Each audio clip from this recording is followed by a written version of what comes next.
texture profile. What? What? What? What are you gonna? Is there a question following this, or are you The texture profile is great. Yeah. Welcome to the podcast, everybody. It started. What? What?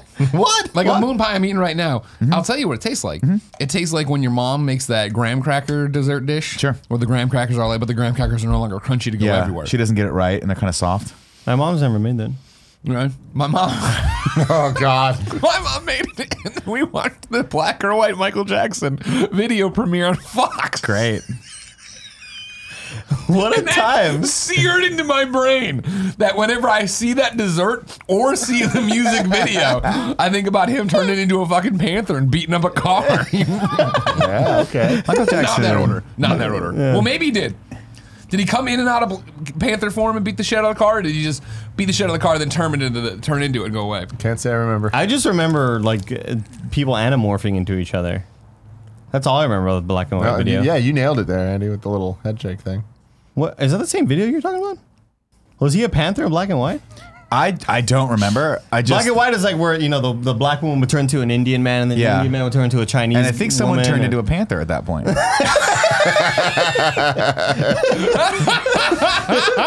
Kevin, I'm going to need some research from you on that one. Michael Jackson Panther. Just Google I got to it. keep the show on the road here. Well, you remember this, right? It was a big deal. Like, because like John Landis, I think, directed it again or something. It was like the Back first time from since Thriller. Yeah. And I remember they made a big deal to watch it on Fox, and then we watched it on Fox. What is the? You remember this though? I remember the Michael Jackson. He was floating in space. It was a big deal. It was like a half-hour remember block that. for like one video, right? The sets were crazy. I'm thinking Scream. Yeah. You might be thinking of Scream. Michael think he's a Jackson, panther black in or white that. Panther dance. See, Whoa, shit. Told you guys. Oh, he did beat up the car. That's right. This is the thing, if memory serves, Oh, where Fighter. it It was reminded like me of Street so. Fighter. It was so out of left field. Yeah, we definitely can't show this. Michael Jackson's people. he's They are dead. still out there. I know, but you'd think that would do it, but it didn't. I do remember this. But it's so hard because he dressed like he was dressed in like, Yeah. See, he's smashing up Whoa. racist words. It was a big deal, obviously, but it was he had a message. Really racist words. Yeah. Well, it's his whole thing, man. He was trying to stop racism. But was this part And of I don't the think, Moonwalker? for the record, timeout, I don't think it's coincidence that after he died, racism came back. This video had scared all the cowards It was all off. gone, yeah. All the cowards had been scared We hadn't off. heard a whisper of it. Oh, there's the Panther. Okay, so the Panther was after. Panther ends it all. Yeah. I'm thinking Scream. I was thinking the Which Scream one's video. Scream? Give me Where some. it was Like, Scream was the one where he was like getting, yeah, But he was like it floating him in and his space sister. and shit, and it was Janet came in Oh to help yeah, out. it reminded me of it reminded me of bow bow bow now. Oh, Bow, now, now, now. If you- Andy, if you keep singing it that accurately, we are going to get. I was spot on, wasn't I? You are fucking unbelievable. So then here's my next question. Which was the music video where it was like during like the 4 seconds he was married to Lisa Marie Presley and they were nudie together? Oh, Remember this one? It was a soft one. And then what was the face? Was that the one where they changed faces? Blood. Because there was no face change in that. Yeah, wait, what? No, was that was just the dance. That wasn't the video. Yeah, you got to see the video because that was just the part. That was like the part from like whatchamacallit? I look like Moonwalker. Whatchamacallit? That looked like, it reminds you of Moonwalker, yeah. But that was just the dance part. That wasn't the full music video. The other full, one was actually It's the- black. Yeah. Was that the same one where he got nudie with Lisa Marie? I don't think so. No. That was, All I think of it was these a things very happen. happy. It was a very happy thing until he got into the smashing up the racist words. The one that- but again, it was a fair trade. The one you're thinking of, I think, Racists are like, ooh. it was a ballad. It was a softer sort of ballad. Man in the Mirror. That's maybe where you're that's thinking? Oh, that's a great song too. Wanted to know. I'm looking at the man in the mirror. Some of the Free Willy theme song, man. What Oh, a God. slap and a half. I remember doing it. so I remember. conflicting. Why are you conflicted? I mean, this is the bigger question about Michael Jackson, right? That's Art or Is he- artist? Are you? Yeah. Do you have to be? Are we allowed to still like him? I mean, Oh, here we go. It was I Michael think Jackson. we can You were not appreciate alone. what he did, even though like all signs point to some creepy peepiness. Him doing some other stuff. that we Full-blown can't child appreciate. Yeah, see, that's what I'm saying. It was a ballad. It was a soft. Sure, like yeah, look yeah. at the way he's emoting. There was Oh no, you're right. We're just wondering what song He was it dancing to a slow beat there. But that's when he had the hair. I was like, this hair is Man, not remember working when he for you, tried to Michael. kiss Lisa Marie Presley on like the VMAs? MTV VMAs? And just And she was like, no. Nobody thought this would last. And then they were like, and she was like, oh God, he's paying me a lot for this. Millions of dollars. I I remember this. there was. This is so mean. It's so fucking care. mean. It's fucking but weird. the Fox thing in the morning, the Chicago like morning show news, ran that clip every day with a countdown, like a counter going up Of how many days times they were until actually it was gonna be married. Yeah. Just How long did they knowing- last? They must have lasted like a couple months. That was pretty much Yeah, it. I forget how long it was, but it wasn't. It didn't stick. did not last. It didn't It did not. last. Yeah, no, I want to know how that happened. Like, what publicist was like, this is what we're going to do. We're going to put Lisa Marie Presley with Michael Jackson to legitimize him being whatever he is. And for maybe they're in love, maybe they're not. But it just reminds me of like all the conspiracy theories you hear with Tom Cruise and what's her name? Tom Cruise. Nicole Kidman? No, not Nicole Katie Kidman. Holmes. Katie Holmes. Where it's like they put her, and then how you hear the conspiracy theories of like these women that are allowed to like that Scientology brings in to be with Tom Cruise, then become stars because Scientology helps them, and then when they like we don't want to be together anymore, their career tanks, which actually is like Olga Kurylenko and like Katie Holmes, like their careers kind of went down after they left Tom Cruise. It's crazy shit. Illuminati. Dude, No, not fuck Illuminati. you. It's Scientology. More, I'll tell you what. Everybody we gotta get into this Tom Cruise business, right? Yeah. And Tom Cruise and Katie Holmes business, right? And he's jumping on the couch and everything. They missed the real narrative thread here. Yeah. And it was reminded to me when I was watching American Pie, the unrated edition, of course. Yeah, naturally. That, Because when I remember- see that, do I you think remember deep when? conspiracies of Tom Cruise. Stick with me, American idiot, because Pie. I'm about to nail it. I'm fucking on the ride with Chris you, buddy. Klein used to date Katie Holmes. They were America's sweethearts. You remember this? Oh, Chris You remember Klein. it? And then what happened? They broke up. She went and married Tom Cruise for a bit. Bless you. He didn't do anything for a bit. He Then was he came such back a for great American actor, Reunion. though. He was. He was. He was such a phenomenal seen- actor. The Chun-Li clips? No, I don't know what that. I don't know what that. What's The Legend that? of Yeah, Chun-Li. Tim and I were talking about this recently. No. And he was in the Legend of Chun-Li movie. Yeah. And there are really, really good YouTube sort of, what's the word I'm looking for? Like montages or like supercuts of him in that bad. movie. And it is atrocious, dude. I just don't understand how he made money. Was Chris Klein in American Pie and None Other Teen Movie? Or was it No, just a Chris guy Evans was not another team movie. Yeah, for sure. I don't think Chris Klein was in it.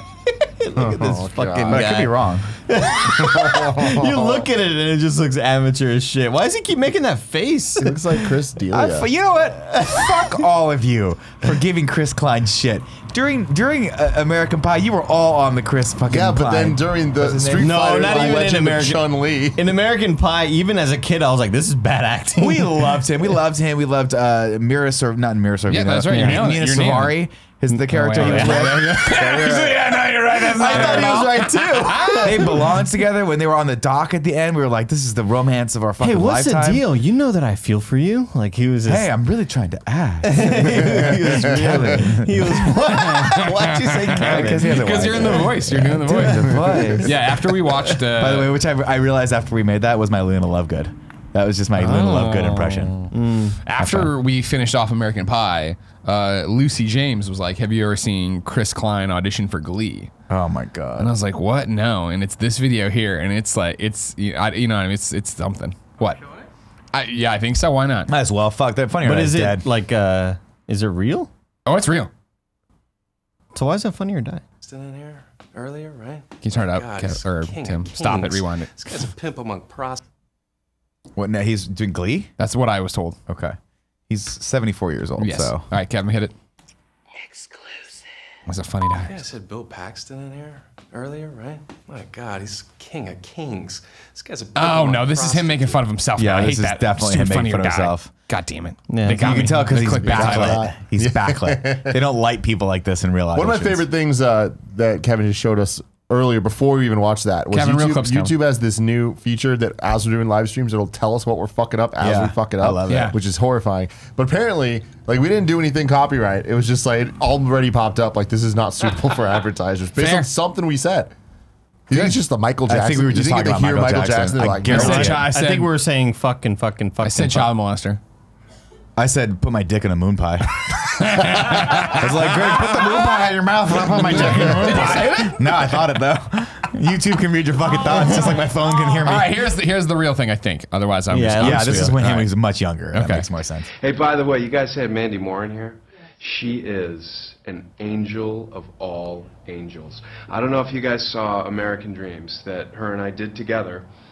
where I too sing, hopefully better here than I did up there. That was acting. This may be slight singing, but she is just doing a walking? dream come true. You should hire her on the spot. She's amazing. What the Anyway, fuck is he that's doing? my own personal. Oh, that's not even part of the I hate audition. actors. No, I no, hate oh, no, actors. that's not scripted. I hate actors. That's so just he much. passed Mandy Moore in the hallway. You guys had Mandy Moore in here? She's an angel of angels. Poor Chris. I wasn't jealous before we met. Now every man that I see Oh, maybe it's is more a like me. potential threat. I don't know. I don't know. Because Glee And covered I'm so much possessed if ground. it isn't nice. You heard me saying that. That's Chris Klein, but this is the Kind of Funny podcast each and every week. Four, feel sometimes ugly. five best friends gather around this table, each bringing their whatever they want to talk about and show you Chris Klein clips that Lucy James from GameSpot showed them. If you like that madness for some reason, you should head over to patreon.com/kindafunny. You can get each and every episode early. How early? You could find out that we're demonetized as we find out we're demonetized. Because Oh we my stream it. god, guys! Sorry, keep going. I'm Oh, sorry is to that okay? interrupt That's you. permission? I'm sorry. I'm sorry to Permission? interrupt you. It's fine. You should think about it. fucking You wanna take a big apologize, ass dude. fucking slice? No, I What are was you gonna just do? gonna What are you just gonna eat talk some about humble like pie? Eat this moon how pie. little Eat this moon these pie. fucking videos make on YouTube. It's crazy. Yeah, oh yeah. Like I just didn't think it was that bad. You mean Oh, it's bad. Did you finally look at it? And I'm like on our thing. I'm like, Yeah. wow, our most successful video made us $115. Dude, $125. it's horrible, It's absolutely dude. atrocious. Yeah. I looked into like on the game side and it was like, oh, let me see how much my Mario Maker video did with 27,000 views, like $4. Yeah. I was like, what? the ad rev on YouTube, there has to be a come to Jesus with that because you then you learn about like how much they're selling for a Super Bowl ad. And granted, I'm not comparing us to the Super Bowl. I am. But the numbers don't add up mathematically where it's like 1 million people watch that or 16. Heads up, we've detected copyright audio in your video stream. Your video may be temporarily blocked. Great. Fuck YouTube, dude. It's okay. Nobody. People. Thank you for supporting us on Patreon, though. You can go to patreon.com/kindafunny. You can get exclusive access to the show. You can get it ad free. You can watch it as we record it when they can't even stop us from putting stuff in or taking stuff out.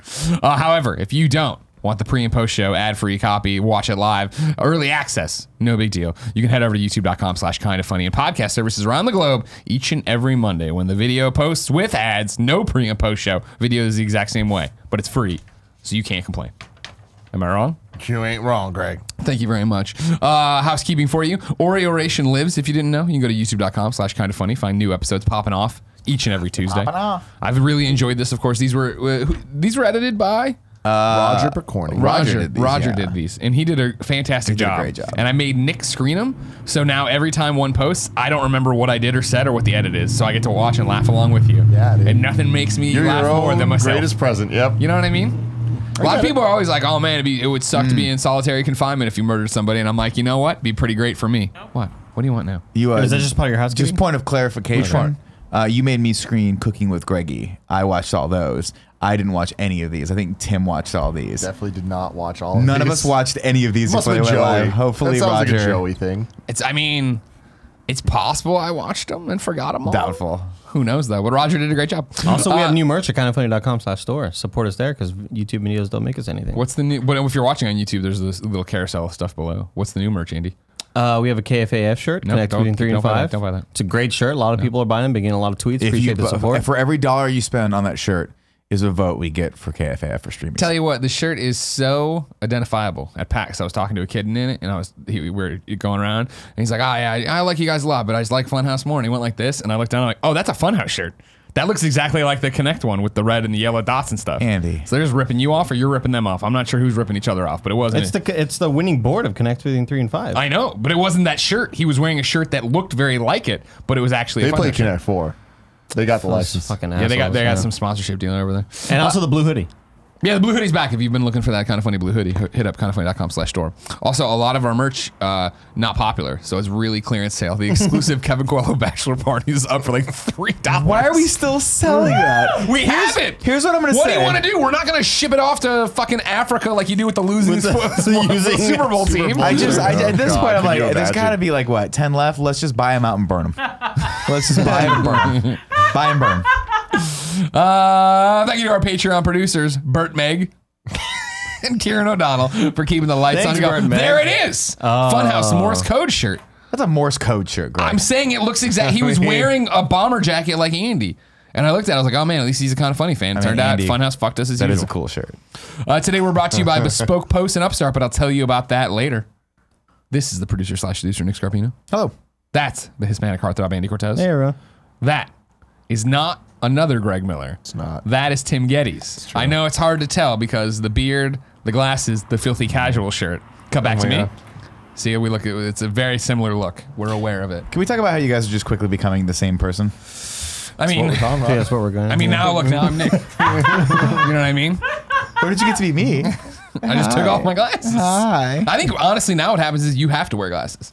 I want to wear glasses. Here's my problem for everybody that's wondering, because I'm sure they are. I have to wear glasses. Good. It fucking sucks. You don't Forever? have to wear glasses. I have to You wear could just be glasses. blind. You can just walk around not seeing things. You're right, Nick. There's the option of just. You have being another blind. option. You can Yeah. have Kevin drive you No everywhere. vision, yeah. And you Yeah. can get one of those sticks and just hit people in the legs with it and just be blind. Not gonna do that, but No. I'm gonna have to wear these for Just a while. saying. So what's going on? Your eyes still It's the rebelling? same section issue I've has been it. having with my eye, but like they're just like, yo, it's not healing. Like you need to just rest off the contacts for an extended period of time. And I'm Gotcha. like, great. You got really good looking glasses. Though. I like Great. those like a lot. You look good in glasses. I'm like, You do. that's Greg? fine. No. I like But you worse look without good. them. Let me see. You got those dreamy eyes. You got those fuck me eyes. No, you just I do look have gotta fuck me just eyes. stop You do looking look at too me. weird without him. Jen was looking at him the other day. Let me tell you, it went well. All right, because she was talking about how went they got well. the green, but then She got, found like, another man. I got like I got like sometimes I got like the volcanic ridge in there. You know what I mean? You look at it, it's like because it's green. It's got the hazel going. I never noticed how green your eyes Sometimes does it are. got some the stuff in there. volcanic ridge. I see what he's Look in talking there, about. look in there, look in there. On the inside, there's a little brown. Everybody thought It's a step in. It's a step in, Tim, you idiot. Didn't know that? I'm really mad about my glasses though, because the reason I bought them is obvious when I take them off. They're blue.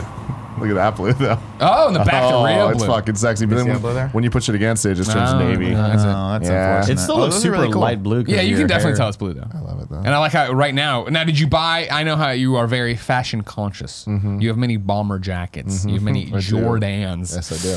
Did you buy multiple glasses to go with different things? Because these match your shirt so perfectly right I now. understand that. Yes, not yet. Okay. But there is that plan with Warby Parker. Oh, okay. Yeah. Are these Wait. Warby Parker? No, these are Armani Exchange, Hell yeah. which I was very embarrassed to buy. I'm not gonna lie. You're gonna go home with the blue I was Sharpie. just like, God damn. I wish that I was just like, these are cooler blue than any other ones. Would And you at the end of prefer the to day- have the branding on the inside? Oh yeah. Yeah. I'd rather just not have it. Yeah, it always weirds me out when people. Not weirds me out. I understand it as a person who has perfect vision and probably will never need glasses. God bless you. Unlike you fucking dorks. It's always weird when they decide to put the logo on just seeing glasses to me. Like if there's sunglasses, I'm like, cool, that makes sense. You want to pimp the logo, like Ray-Bans, whatever, Tom Fords, whatever. But when I see people that have the Tom Fords and it's just their normal glasses, I'm like, I don't know that I'd do that. I want it to be a little more subtle as my everyday glass. I don't want to be a They banner. don't let you be subtle. Like Oh, they my just God. add these logos everywhere. It's really upsetting. Now, Tim, you're a man of wealth and taste. Okay. You're cultured. You know people. Uh-huh. If I said Kirk Scott, you'd say Nintendo. Captain Kirk. Nintendo. Exactly. I had dinner with him over there at that PAX, right? And I've always appreciated his glasses. Okay. He's got some big old Coke bottle black rim glasses on Oh, there. yeah. Because for me, whenever somebody's asking me about the black rims, I'm like, I can't get them thick enough. You know what I mean? I want to Mr. Magoo the shit out of this, and like Okay. that's a problem. Nobody wants to do that. Yeah. They get so They're scared. scared. Exactly. Kirk Scott not afraid, and I got to figure out what eye doctor he's going to because he's got these motherfuckers on it. But these glasses do something I've never seen before. Yeah. Because again, now if you haven't seen them in Nintendo Directs, imagine big old black glasses, right? Can we pull them up? Is there a possibility of pulling them Sure. up? Can you Google Kirk Scott? That's not Kirk Scott. I mean, that is. Google Captain Kirk Scott and see what happens. Kirk Scott Nintendo. I found him at the bottom There you right. go. Peter Bogdanov. And then go to images. I feel like you're doing a great job. we go. Yeah, okay. There. Oh, those are nice. Yeah, those are nice glasses, right? But see now, yes, it's on there. They are so thick. And you look for the logo, it's hard to find it, except when he like looks at a menu, and it turns out they're on the top rims. Oh, They're- weird. The words are written out on the top. What are they? rims. What type of I don't know. I didn't get glass that are close they? to his face. Get that close. You know what I But, mean? yeah. I cannot confirm or deny the brand of these glasses. Would you guys believe that when I had to go get these glasses, I Yes. spent a good 45 minutes trying to make the decision of which ones I'm going to Did get? you bring Gia? No, I didn't have that luxury. Send her photo. I did. The Yeah, of best. It was a whole fucking thing. It doesn't matter. But what does matter is spend about 45 minutes looking. Spend about, no lie, 25 to 30 of those minutes in the women's section. Didn't realize because that just says a lot about my taste. and the colors that I like and the things that I want. That's fair. This has always been my life. I've always had this issue, and I was like, you know what? It's time to live Fuck that it. way. I don't care. Are these women's glasses? No, they're not. Oh, okay. They're not. But I was like looking, and it hit a point where it's just like, all right, they're not gonna make them big enough for me. I have a big ass head, so it's like, all right, whatever. Went to the men, found these, and whatever. Went out with my boy James Burke to eat some dinner the last couple days, and I saw him as we sat down in the beginning of dinner. I saw him do that thing where he looked at me, and I saw him look at the glasses, and then look away. I'm like, he has some shit to say. Yeah, he does. And he didn't. And I was like, I bet he did. He's grown. He's a mature human being. Until about 30 minutes later, he goes, "Are you wearing Gia's glasses?" I was like, "God damn it, dude!" I was like, "I'll have you know, these are men's glasses, and I could have got the other ones because some of them went from purple to blue, and I really liked them. They were dope as fuck." But Dude, I'm the same way, Tim. There's so many times where, especially in like the gaming world, where games will come out with merchandise or a t-shirt or whatever, sure. And the women's shirt in the women's fit is always the cooler color. It's always like a brighter, more saturated thing because men just generally buy a black shirt. Especially in our industry, it's always a black shirt. And it's just so fucking annoying where, like, and I also feel for women who are like, why can't we get women's cuts? Like, that's always their argument. For me, it's like, I just want the brighter colors. I want the cooler, more saturated, you know, the pink on blue or the teal on whatever the fuck, you know. yeah, they're cowards. They just won't do it. It's bullshit. I feel you. I feel that way with shoes every once in a while, especially since I wear like Same shoes here. that are fairly unisex, but they'll do different color schemes for men and women. Like the Stan Smiths, I'll be like, "That's a dope," and I'll pick it up. Like, I want this, and like that is a not. They don't come in your size. They're female shoes. I'm like, damn it! They're all whites. Holding us I want back. all white shoes sometimes, and they That's the never problem. make those All for white. guys. They're afraid. They're Why are you fucking afraid? cowards. I'm fine. There was I'm a long fine time with it. Nike Dunks were in all white and they were so sexy, but then there was a long time period where it's like, oh, the men's are very limited and Craig's the women's are laughing like, about something. you're around. Hate that. What do you got, Greg? I was watching some TV up at that PAX. You know what I mean? Just chilling out in the hotel room. And one Tony Romo came on. Right? And he's talking about how easy he wants his life now, and he's all about convenience and Skechers? a Roomba. Yes. And I was like, this commercial sucks. And then he started showing me these Skechers that you can just pull on your feet, and I was like, I'm gonna fucking buy these shoes. Please, Tony Romo, you just turned the corner. You just turned the fucking corner. You know, Touchdown, you're Greg. your own man. And I will Skechers. never limit your creativity or what you put on your body, but Yeah. please don't buy Skechers. Why? Just- Not like I don't I like mean the for like brand. a house slipper. What do they do? But, what? What did they do? What did the did they brands do? do? Skechers was just like the obnoxious thing that was over advertised in the 90s to Yeah, kids. it's too And it's like, if much. you have to like give me this much advertisement, you're not good. I Nobody never wants you. owned You're not Skechers cool. as a kid. It's There's like a lot of the- kids in school that had Skechers Jesus. though. Go up, Kev. God. Look at that one right there. Go down, pull this up. No. Just no. Oh my God. What are we wrong? It's just insulting. What are we wrong about them? What's wrong? Don't everything. First off, pull down. I'm not talking about these. These have laces. I'm talking about. No, Keep no, going. They're fake laces though, right? Or these Well, let's keep going. Let's Keep going. scroll Just- down. that right there. That one right there. No laces. Looks like it's from the future. Just get a Vans. Solar fuse. Huh? Get a slip-on from Vans.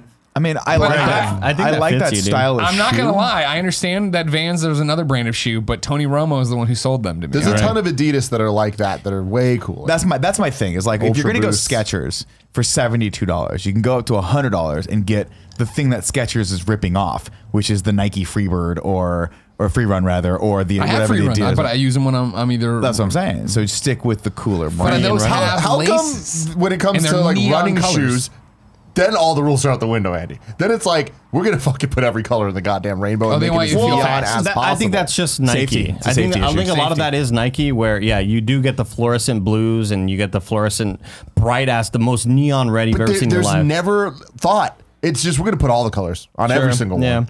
There's no it reminds like, me a lot of watching like people in motocross, like where their suits are just all over the place. Like, it They have reminds me of logos that. Like, yeah, there's no colors or rhyme or reason or anything, and that's also a reason why I used to always buy Onitsuka Tigers. Yeah. Different versions, like the Mexico 66 or the Serrano. They have like a bunch I of had a pair different of models. I think I had a pair of the Mexico 6. Those are the ones that are like wrestling shoes, right? I had a Yeah, pair of but those. they were the same thing where they, the guys' colors are white on navy and fucking white on black. Or I had them whatever. in red, white, and blue. Dude, the women's ones were like, I had 2 pairs of women's ones because their colors are so much better, and they had like, They're the ones you can they get all had the yellow. mint on the dark blue and Yeah, like those the are nasty. I love those colors. I love the greens and the blues and shit. Never available in men's. That's It's understandable. unfortunate. Yeah, I think Skechers, and then I was watching Wolf of Wall Street over the weekend, and they talk about Steve Madden how they take his company IPO, and I was like, remember Steve Madden's like the shoes? That's a big deal. Those are a big deal. a I had like huge deal, 3 or 4 dude. pairs of those back in like the early 2000s. I only associate Steve Madden with like women's shoes, like heels and stuff.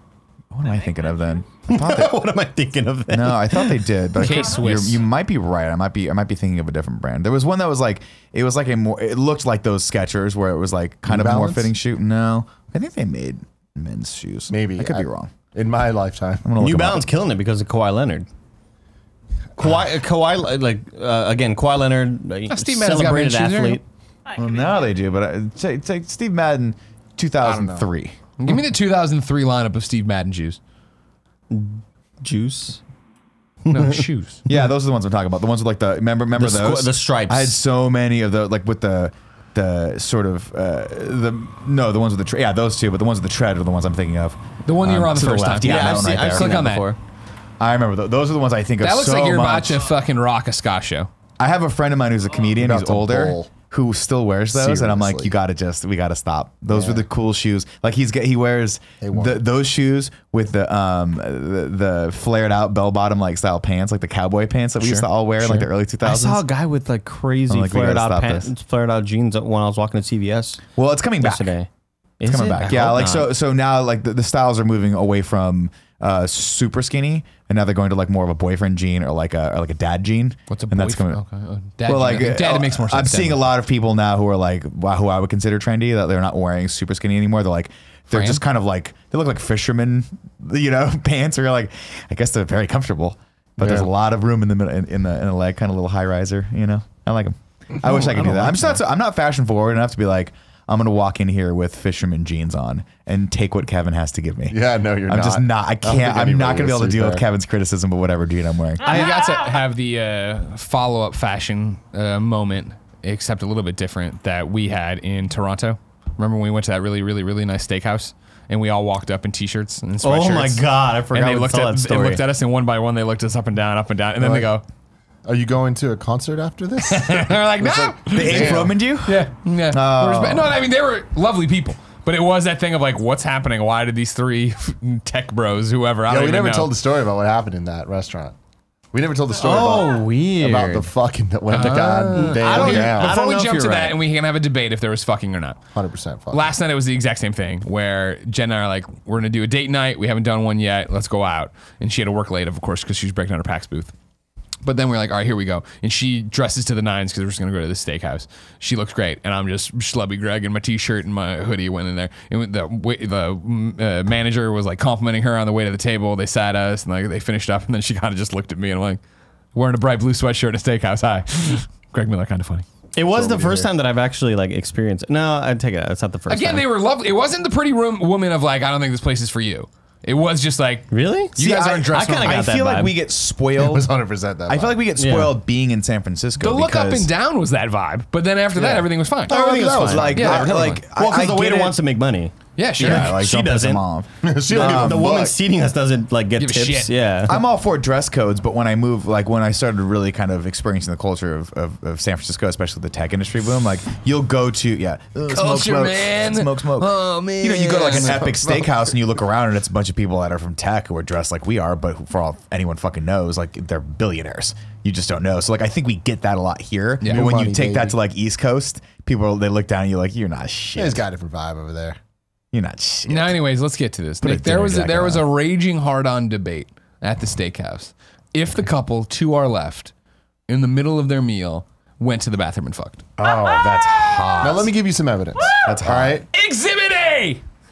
There's a man. Here's his condom. There's a woman. We followed his I was in the bathroom while they were fucking. They are approximately what? 24? Yeah. 23, Fair, 24. fair. What level of hotness are these two people? Scale of 1 to Good. 10. Like they look Solid like sevens? they would work well together. Like I totally Like you- buy them as a couple. Okay, let's The boyfriend looked like a cousin of mine. Like he was let's just like some stop Latino mincing dude. words. Would you watch these two people 20 fuck? years. 100%. Okay, that's all I need to know. So they're What's there. the barrier? What's the barrier to entry Pretty on that low. one? Pretty okay, low. okay, but just like, making sure. I wouldn't. They're not hot. I mean, but like as they're we go good around looking. the table, I would watch anyone fuck. Well, I thought she was hot. I saw her and I was like, oh, she's hot. Like I thought I was. I thought they were both attractive. They're definitely attractive, all right? So they're there, and you could tell that this was a big deal for them. Yes. That they're at this restaurant, because it was a very unnecessarily fancy restaurant that looked like it was Harry Potter land. Cool that you guys went without me, man. Right. So we're Don't worry, there. when you go to Toronto, we're watching them enjoy their meal, God damn it. and eventually they just stand up, all giggly and multiple shit. courses. Yeah. Multiple courses are happening. In between courses, get giggly, stand up, walk away, leave all their shit there. Their phones, their wallets. Canadians. Well, you have to leave Everything. the phones there, otherwise they think you skipped out on them. Yeah. Like I went to pick up some sweet potato fries from Nick, my local please burger do place. me a favor, never leave your phone anywhere. I left my keys and my sunglasses, and as I went to the bathroom with the number to indicate like, hey, I'm coming back, but I've gone to the bathroom. Otherwise, the guy would have like, where the fuck did this guy go? And it worked because not only did no one steal my car, which I was worried about. Yeah. Yeah, I was. I came back and they had taken the number and put the sweet potato fries down. I done it after I saw the Non-verbal Blair cues. Witch game demo a couple weeks ago. I went to lunch next door, and I went back and got a booth all the way at the back. And I was like, you know how I am. I have to wash. I was gonna eat a sandwich. I had to wash my hands, but I was all alone, so I like left my sweatshirt and I think like notebook or whatever there. But like I was like fucking. It's that thing where I run into the bathroom and I'm like kicking the door open, like, still trying to keep like watching the bag and kicking back open, see what the fuck's going to on. be fair, if I had walked out and someone had stolen my car, I would have been so happy. I want a new car so bad. I'm not stolen it because I had shit in the back that I did it, but if they just pulled it out and rammed it into another car, I'd have like, oh, thank you.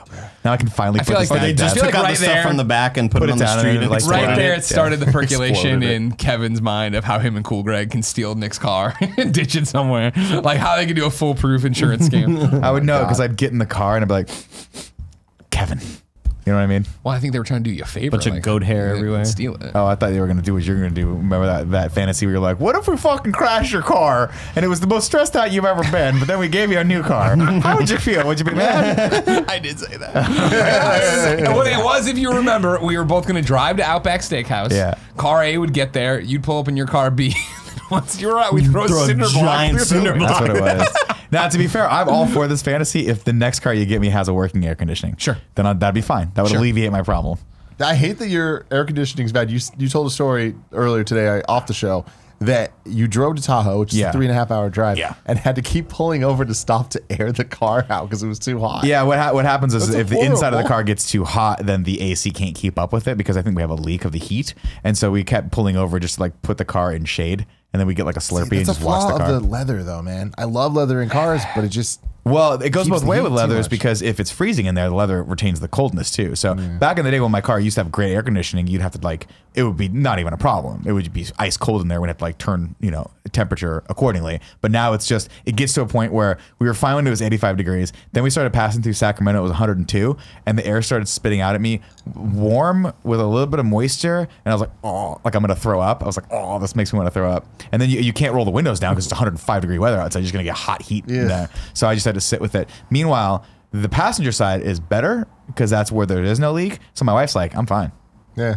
I'm like, do you want to drive? She's like, Don't pull no. over. No. Just buy a hose and put it over that vessel and bring it over to you. I was thinking about doing the thing where I was tape the vent shut. Vent. That's the word I was But looking for. yeah, the vessel. Is Man, I was like vessel, and nobody corrected me. I'm like, I am not in the right place. But my wife's like, don't, just let it go because we're Anyways. getting into trashy territory. Giggly. They get up, go to the bathroom. How long are they gone, Tim? I would say approximately 10 minutes? 12 minutes. Yeah, they fucked. I'd say a little over 10. They fucked. Either they fucked or they went to smoke cigarettes. That's the only other Oh thing. wow, I didn't even think of that. Because it is a steakhouse. There's multiple meals, and Kevin will attest. There is nothing better after the appetizer and the first cocktail than going out, having a cigarette, maybe two, come back in, eat your steak, go out, have a cigarette, come back in, have in the dessert, bathroom. have That's a cup of coffee, that's such a good point. jack off under the table. I didn't even think of that. As somebody who never smokes, that didn't even occur to me. Yeah, I bet they went to smoke. They didn't look like smokers, though. Did they? They look too. I They feel like- look young enough where they knew not to smoke. and they anymore. left so much stuff there. I never saw. They had it all on the table. I never saw a vape pen or a pack of Yeah, there's cigarettes up no there. evidence. Maybe just in their pockets. that. No, but to me, the reason why I don't think they went to go and fuck because it was a nice steakhouse. That's why you But guys that's don't what's understand hot. this. It wa- they they- were, we they were weren't at there, some and this was an event, and they're like, "We're gonna fucking But do the it." We thing is weren't this, at a though. grimy club or something. But here's That's the what point. I'm going to ask you guys as a person who Why is has that the who point? You have to made- leave your mark. It's like this is a once in a lifetime thing we're doing. They're and we having a gotta fuck romantic there. evening. Remember, he wanted to get bananas Fosters or whatever. One of those crazy. Oh, I tours. love bananas Fosters. They light it on fire. Yeah. It's so lovely. I had that on a cruise ship for the first time. I was like, this is the best thing, man. My question is this. This is the all-important question. Lay it on me. Were the bathrooms individual neutral gender bathrooms, or was it traditional man-woman stalls, yada, yada, yada, urinals, all that It was stuff? man-woman. I went to the restaurant. Okay, then there's no way, because what are they going to do? Go into one of the bathrooms and start fucking while other guys are coming in? Because he's not going into the women's bathroom. So you're going to take her into the men's bathroom, and you're not going to get caught? Come on, that's gross. Someone's going to come in and be like, you can't be doing that shit in here. They're going to look down and see high heels getting pumped. Like, no, come on. Really? I would think so. I'll put it to you this way. I went to this is granted a different situation, but I was having at dinner. a funeral. I was at my grandmother's funeral. No, I went to a restaurant called the Tipsy Pig, which is in the Marina. You've been there. You and I think have been there together. Yeah, I love it. And it was I love fucking in it. It was a Friday night. I think my buddy Stu and his wife were joining me and the missus to get just a cocktail and some dinner. And a couple tried to go and fuck in the restroom there, and the guy, like, someone was like banging on the door, like, you can't do that shit in here. Now, granted, it's a bar where apparently that happens all the time, but those are individual. Like, you walk and it's one of those, like, it's just 5 doors with gender neutral bathrooms, and then the sink's like common sink, which I don't like, by the way. Because I don't like washing my hands next to people. It makes me uncomfortable, but I'll get used to it. But yeah, the guy was like, "Oh, this shit happens all the time." I hope you do. This guy happened. It's just weird. Like, you look over at a female and you're like, "Did you just take a shit? And are you washing your hands?" Because I just took a shit. It's weird. I'll get over it. You audibly say all this to the stranger. It is a societally conditioned issue. I will get over it. I'm getting over it. I'm working through it. But The yeah, Tipsy Pig, is that where we went for Alfredo's birthday that one year? it might have been. No. Before you left? No. Okay, never mind. You guys went to someplace similar to that, but not that. If I remember, Because they had so the communal sinks where you just go to the restroom, you come out, and it's just like, hey, wash your hands. It's everybody. more popular than ever. Yeah. But that's what I'm saying. forgery. I'm saying if it's a nice restaurant, you'd have to have a lot of balls to go into the men's room that's a shared men's room and bang it out for 12 minutes. Because that's just not. I It's think not it's you guys, You're man. It's a taking a different gamble time. of, do you think, I would say the percentage of people, I think you're, No, what do you think? let me tell you what I'm thinking here. What are you thinking? I'm saying I think the majority of people who went in there wouldn't report it. I think it's a steakhouse and it was a Sunday night, right? I feel like, remember, it was them. It was a family next to us, right? That they all seemed kind of cool. I'm sure the dad would go in there and be like, reminds me of my youth kind of thing. Then you remember that table came in and they were all like 18 and had like chains and stuff. And like they were definitely rappers. 100%. They just made their first SoundCloud paycheck and they were like, we're spending Let's it go, all kids. here. because it seemed like an Entourage kind of situation. But the two guys to the left of me, to your right, were like just two guys on a business thing. Sure. Or maybe they were fucking, but it seemed like it was like they were both dressed up. They both had their They seemed like jacket they're and for their work. suit and jacket on. Yeah. Yeah, they were like talking about, the latest readings of the whatever. The Dow Jones Yeah. quarterlies. Quarterlies, yeah. Up and down.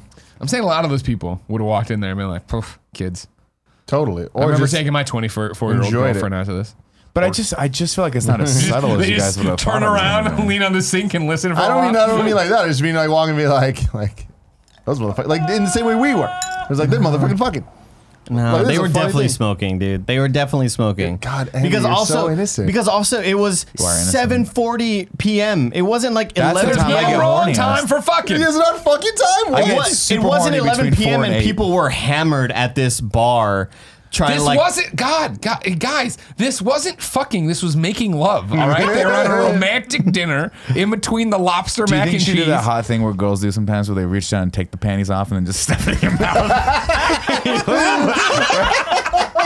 As soon as he started, I was like, "This is not gonna be a good thing." Kevin, you and your hand up. You got a question? Sometimes. I was just gonna say I've only fucked around in like a nice.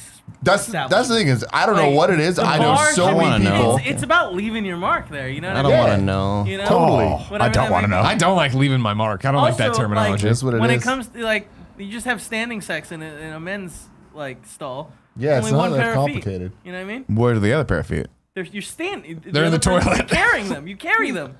Back against That the sounds wall. like a back so it problem carries the waiting to weight. happen. He's too old. No. They were smoking cigarettes. The only time I've ever had sex in a bathroom was when it was it's a bar bathroom and it's one use only, where it's the bathroom and Yeah, you go yeah. in and you lock the door and you're like, we have 3 minutes until someone notices that we're in here and starts banging on the thing. Luckily, I only really take only 1 need minute. 30 seconds. Yeah. And she goes like, she sees some panties in your Ah, what's for dessert?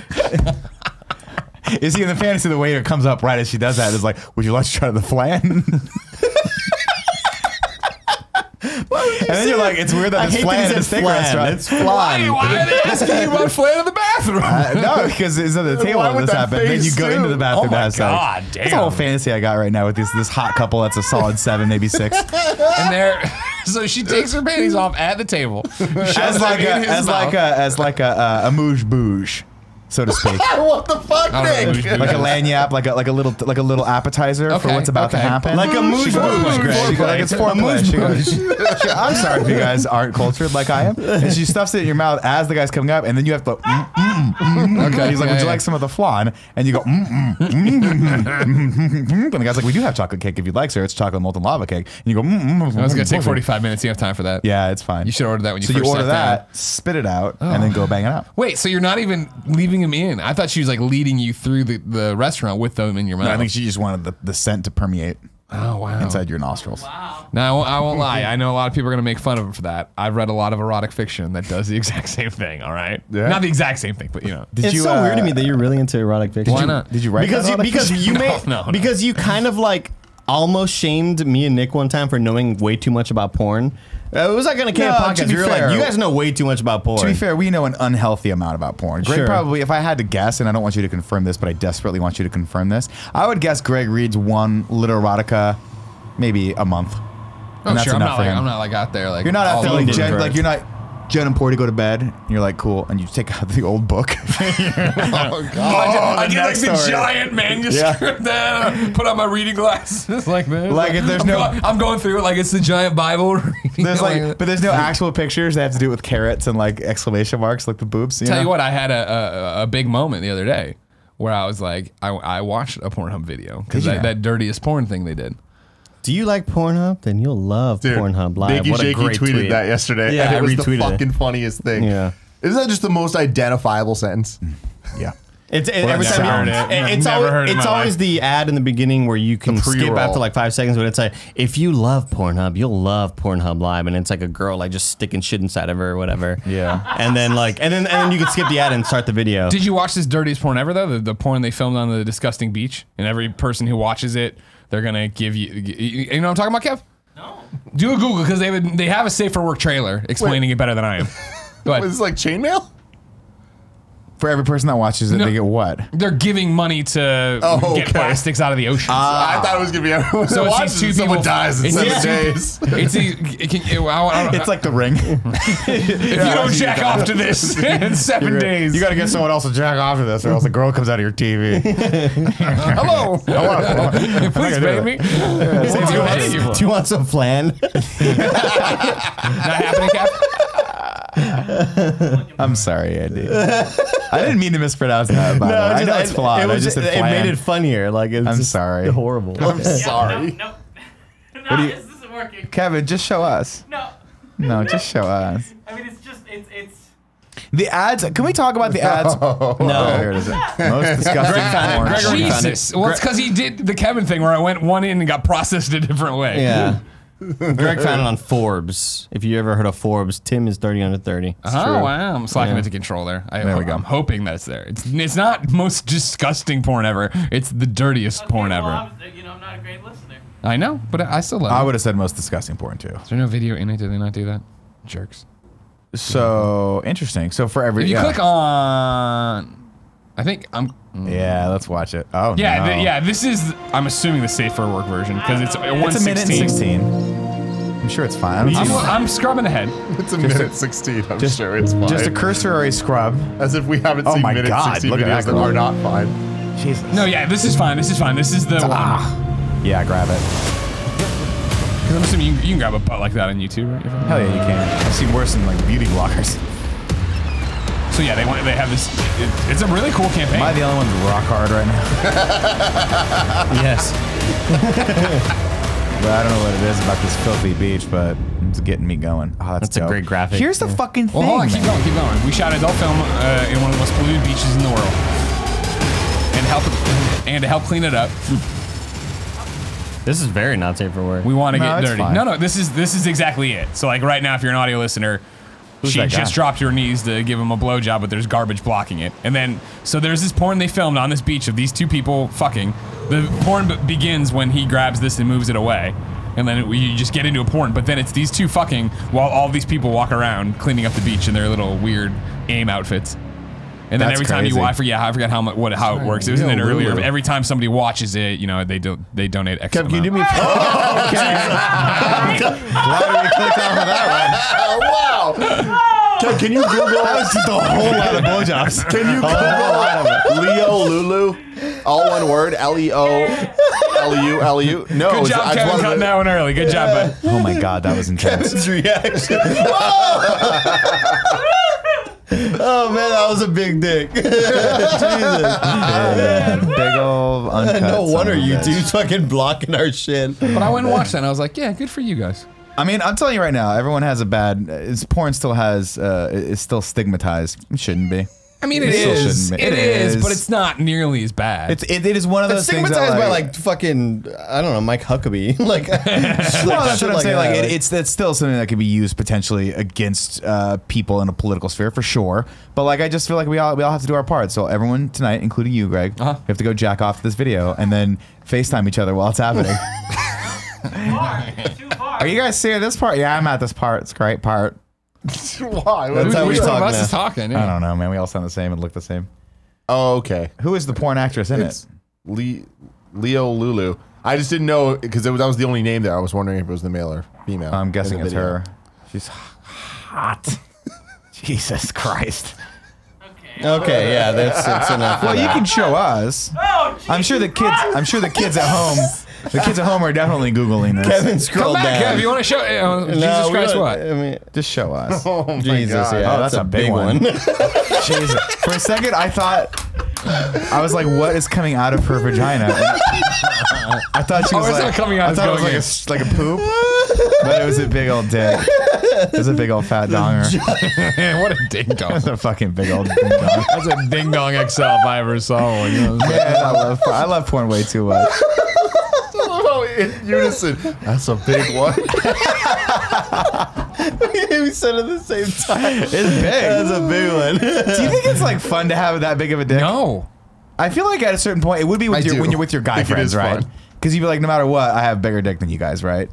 That's how you would throw that around. Like we'd be like, hey, guess. how do we Said decide all what's times, no matter Oh my what. god, man, I'm fucking like You okay? You crying lightheaded? of laughter. Holy shit. That was so funny, dude. That's a big one. Yeah, having a big dick should be pretty cool. I'll look But it's forward to probably it not one day. right. You're still growing into yours, boy. Wait, it's like growing I'm into only your 31. ears. I got time. That's so sad. Cutting, just totally changing subjects, right? Sure. Well, what are you going to talk? Do we have like an ad to cut to or whatever? Do you want me to cut to an end? No. Not after that. We should probably give Yeah, it you gotta let it breathe A bit wide usually. burly no. I heard you all talking about Chappelle's special in the back. Chappelle. Yes, we watched it, and I know you had some criticisms of it last week. I don't know if we want to talk about it on the podcast or off air. I'm only halfway through. Oh, you're halfway through it. Okay. My go for it. criticisms with it like weren't. I do think it obviously like he's going for the edgy jokes. He's going for Definitely going for the edgy He's jokes. definitely going for the edgy jokes. But for I'd say about 75% of it, maybe I felt like just wasn't very creative. Those are my main criticisms. Where a lot of these jokes are jokes I see on Twitter from really lame, unfunny people. Yeah. And so when those styles are coming from who I think is like one of the more creative comics, if not the most creative comic, and like almost just like a genius. Like whenever he does his specials, you at the end of it, It's you're a always next just like, level. wow, Yeah. that was like something really special. This, I didn't really get much of that. I think there were like definitely some laughs here and there. Aside from like I'm not really grading this on like, oh, he punched down a lot. I do think a lot of that stuff was like kind of whatever. But for I don't the think most he punched part, down too much though, because I mean, like, Really? I mean, I don't think so. There's a solid I middle think it section. is, from what I've seen, it is 90% punch down. Really? But like, I think that he did your percentages, I pretty much agree with, where it's like, I feel like so much of it's generic, but I thought he got to interesting punchlines. It's just the question is it worth it at the end of the day? And I feel like compared to his other stand-ups, I feel like here's what I think the problem is that information and those jokes are moving too fast. So if you try to be topical, it's impossible to have a take on it that we all haven't seen 15 times. This is a problem I see with a lot of people's specials like Rogan, or people who are trying to be more like trying to do topical humor about stuff, is that the world's just moving too fast. So by the time they get to their take on it, we've already seen that take. Similar to Chris Rock's last special when he talks about like the gun control issue, and people always have the criticism of like, oh, well, someone couldn't kill as many people with a knife. He had the same take that I've seen on Twitter before, but I still laughed only because the power of his delivery and his performance. And that's what I liked about Dave Chappelle. He's just fucking an amazing performer. And yeah, some of his jokes, I feel like some of his jokes were underdeveloped. I think specifically the stuff that he talked about with the gay community and the trans community, I felt I'm like, if you're going to broach those topics and I'm going to be out on that limb with you, this shit better fucking hit, and it better be really, really sharp. And I just feel like it wasn't as sharp as it could have been. It felt really like unprepared. Some of it just felt underdeveloped to a degree. But I have that same criticism with everyone's special. There's 20 minutes of Ricky Gervais' special where he talks about being an ape, where I'm like, this is not good. But the stuff before and after that, I was like, this is fucking genius. Well, that's the stuff that I'm sort of like alluding to, where or sort of what's the word I'm looking for? I'm really bad at words. Yeah, referring to. Yeah. Where we see jokes. Sorry, Greg just finished his moon pie, cleaned it up because I criticized him about it while you were talking. I was gonna do it no matter and what. And then folded up the plastic in the loudest possible fashion and stuffed it in his back pocket. I do that all the time. It was the longest fashion. That went on way too long of me over here. Yeah, I think we see those jokes a lot on the two sides of Twitter. I think we can be kind of, both open sides about it. It's a lot of the people on the right who are like, oh, transgendered people saying that they identify as something that they think they are or whatever, and like, well, I identify as an Apache helicopter. That's like the joke that gets recycled nonstop. You see that all bald eagle, you see that fucking joke all the time or whatever, and that's what Gervais did with the, well, I identify as an ape, and I was like, this just isn't even creative, or like, this is really low level sort of shit. His doing the what if I was a Chinese like person stuck in a black guy's body, like that joke I felt was underdeveloped. I just felt like those are such hot topics, like hot button topics, that you really have to have a different angle on them to get people not to immediately react like, oh god, dude, are we talking about this again? Similar to like anytime anyone brings up Trump in comedy, I'm like, oh come on, like this better be the fucking smartest, funniest thing I've ever seen, because I am so tired of hearing jokes about Donald Trump. Just so fucking tired about it. Even if they are valid criticisms, it needs to be next level. But I do think that I applaud him for the joke he made about where he starts off with where he was like talking about like reviews, and he's like, who am I? And he goes through reviews, he goes, it's you motherfuckers. You are the ones that I'm talking about. And he talks about the entire audience. He's like, you guys are the worst fucking people to entertain in the history of humanity. You're all too fucking critical. And the audience is laughing. He's like, yeah, keep laughing, motherfuckers. Like, but you guys are going to be the ones that go out on Twitter and bash me after this. He's doing impressions, and the second impression he does is, here's my second impression. Hey, I'm going to make fun of you, duh. If you did something 10 years ago, I'm going to find out about it, duh. And he's like, who am I? And there you hear a couple people like Trump or whatever. This is Chappelle. Chappelle. He's like, no, it's you. Like, I'm making fun of you right now. And I some of that stuff I thought was creative. It resonates because you haven't heard that before. And I feel like that's the thing is he's such a good performer. He's so good that's why I wish that the content was there. Like I wish the content was there 100% of the time. Yeah. Not just that's an 30 to 40. But that's an impossible ask. But not when you're Dave Chappelle. Yeah, but I mean we're all very, very the other issues, we're all very, very savvy when it comes to stand-up now, because we've seen so many specials back to back that the bar has been set so high it's impossible to hit. See, my thing is like I feel like name one perfect special. But it's not even about being set so high. It's like just at least killing himself. Hit some type of bar. But killing him softly could be criticized for not being topical enough, for him just telling silly stories about his white friend that are clearly fake. He doesn't have a friend named Chip. Those are all made up, right? And when he dips into that material here, it almost feels like antiquated, where you're like he tells, I forgot what story he told, but he's told one story where like, this is clearly fake. Oh, it was the story about someone breaking into his house where he's like the crackhead or the heroin addict broke into his house. You're like, it's weird because you're veering off now into shit that's clearly made up. And I want you to go back to the topical stuff about criticizing the audience for their harsh criticisms of you. Yeah, I guess I just like, I'm not asking for a perfect special, but I know what to expect. I know that with most specials I watch, I might enjoy maybe 60% of it. Sure.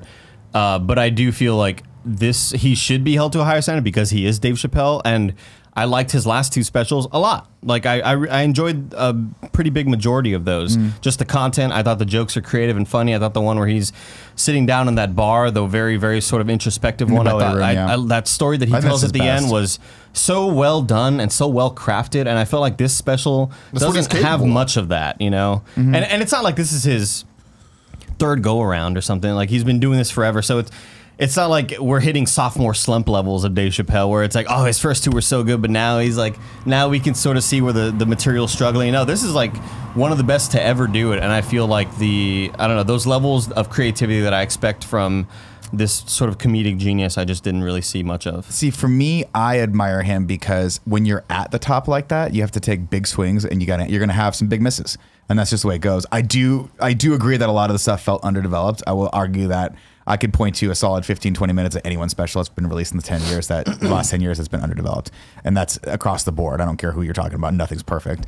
But I do think that when it did hit for me, I was like, oh my God, because he is not afraid to go out on that limb. And that's what I will always respect about Dave Chappelle is you might not agree about the topic and his take on it, but he is taking on every like hot button topic head on. And I like that about him. And some of them, like, oh my God, yeah, some of it like made me think like, oh Jesus Christ, like don't talk about that. Like you're gonna get ripped apart, and your take on that is really, really weird. Like his Michael Jackson stuff, I was like, I can't tell if he's kidding. I can't tell if he's kidding. Well, he starts the joke off with, I don't believe the kids that in the interview. And then I'm like, okay, that's a little weird. Like, yeah, I know you're kidding, or are you kidding? I'm not quite sure. And then by the end of it, you're like, okay, this is just a long joke, a long setup to make a Home Alone joke, which is hilarious. But still, like, I think there's so many comics out there that are afraid to broach these topics or broach these subjects. Are there?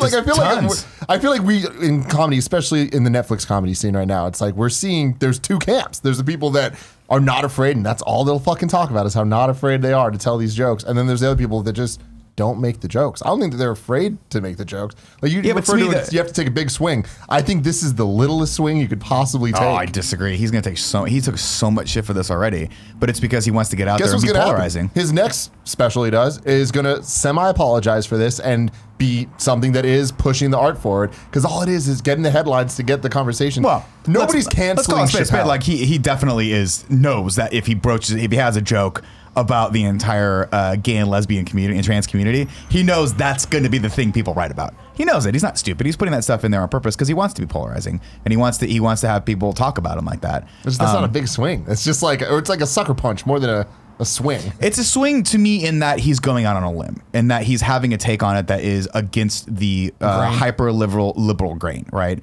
Where he's not going up there and saying something that I, as a person who's a liberal in San Francisco, would expect him to say. What does he say exactly? Just too much. Okay. No, well, I mean, nothing. He has too much to summarize. Yeah, too much. The whole thing. It's like, I mean, let's put it this way. He starts off with an Anthony Bourdain suicide joke. That is like his first. Well, not his first joke, but and also I feel like they cut some of the beginning out of it. But that's just me, because it just starts with him like on stage already. I'm like, what did they cut out of the first 10 minutes of this? Maybe it was just him warming the crowd up. Who knows? But he starts with a suicide joke. And he does the very easy joke of like, you people in the alphabet community, the L's, the G's, the B's, and the T's. Yeah. Like the alphabet joke, it's like, that's so fucking overdone. Like, see, Jesus. and that was the one part that I'm like, Dave, come on, I expect more from you in instances like that. And again, I said there's maybe 20 minutes of that where I'm like, that's not his best stuff. But I thought overall the rest of it I thought was entertaining, because I think he broached those topics not to be a dick, but to set up a punchline that I felt hit. Now, whether or not you thought that was funny is I mean, that's up to you. That's subjective. It's comedy. It's all subjective. But I thought a lot of his stuff, while being really, really intense, still made me laugh. And I like that he can do that. I like that he is a master of his craft, where he can start by saying, I don't believe in the people that came out against Michael Jackson. And I could be like, I don't know, dude, there's pretty harsh proof, and then by the end I'm laughing at his punchline. That to me is why Dave Chappelle is probably the greatest living comedian right now. But I also understand completely why you might have criticism of it. Again, it's subjective, and you might not like, people don't like quote unquote edgy humor. And I do feel he dips into areas where he's being edgy for edgy's sake, which is unfortunate because you are leaving yourself open for criticism. The problem is I like edgy humor. I just want it to be original and funny. Yeah. And it's just like, I feel like so often in this, it's just not. But when it is, it is. The Home Alone thing was hilarious. Fucking hilarious. And was that edgy and really weird to get there? Totally. Yeah. But it was worth it in the end. Totally. Whereas like a lot of the other stuff, it's like, this is just a variation on a bad joke we've heard a bunch of times, and your punchline wasn't worth it. And it's just, I just feel like it's such low hanging fruit. And it's like, it is just edgy for edgy's sake to begin with. It's like, I'm going to say some stuff that people aren't going to expect. I'm not supposed to talk about this, but I'm going to. It's like, say something about it then. Yeah, I do feel like a lot of it wasn't even, I wouldn't even say not his best stuff. I would just say just overwhelmingly his worst stuff that I've seen in any of his specials. Interesting. I thought the one where he came, the first one he came back after a long time, the one that was filmed I think in Texas, I didn't like that one very much. That was so far I like that one less than this. Really? Yeah, because that was the one to me where I thought I for the first time in my life listening to Dave Chappelle talk, I was like, he's tone deaf. He's making jokes that are using specific words that are just not funny anymore. Like those are words that we would have thrown around as inflammatory terms back in the day to each other, and now it's just like I hear those, I'm like, there's nothing there for me, you know, like using the word tranny or using the word faggot, like those words to me, I'm like, I don't know, man. Is he using it for punchlines? He was back in that first special, like, and he got criticism for using that word specifically, the word tranny, and he was like, tranny's this, tranny's that, and people are just like, dude, like, there's got to be a better way to articulate yourself with that. And then he came on and apologized about that, but then made a joke about that, which I think started him on where he's at now, which is to be a little bit more meta with the criticisms that are coming at him and why they're coming at him. And let's make fun of those, but let's also take them apart and analyze them, which is what he did in the Belly Room show as well. It just reminds me of Louis C.K. coming back from, I mean, not that he ever came back, but he came back strong to Don't tell Louis C.K. a different crowd. He doesn't think so. He came strong back to a different crowd who are like, yeah, let's get that edgy humor. But he came back with like, you know, oh, these kids whining about their friends being killed. Like, is that... Sure, it's very, very edgy, but is the punchline of this going to be worth it? And it was not. No. Like, but again, with Louis, and I'm not defending Louis because I still think he has a longer road if he wants to mount a comeback. But in his defense, one of the hardest things you could possibly do, and this just goes across the board for any big, huge like A-list comedians, is develop material. You know, that joke. When and if he gets another special, I guarantee we'll have a different punchline because it's him just working through material. It's just the difference is if you and I go to a comedy club, we can work through material in relative anonymity. Louis C.K. goes, there's fucking 8 reporters there waiting to write anything that he possibly said that could be offensive because they know that's going to get clicks. They know that people are going to be interested in that, myself included. I'm like, I want to know if he's bombing on stage or said something inappropriate because I still think he has a lot to make up for. It's hard.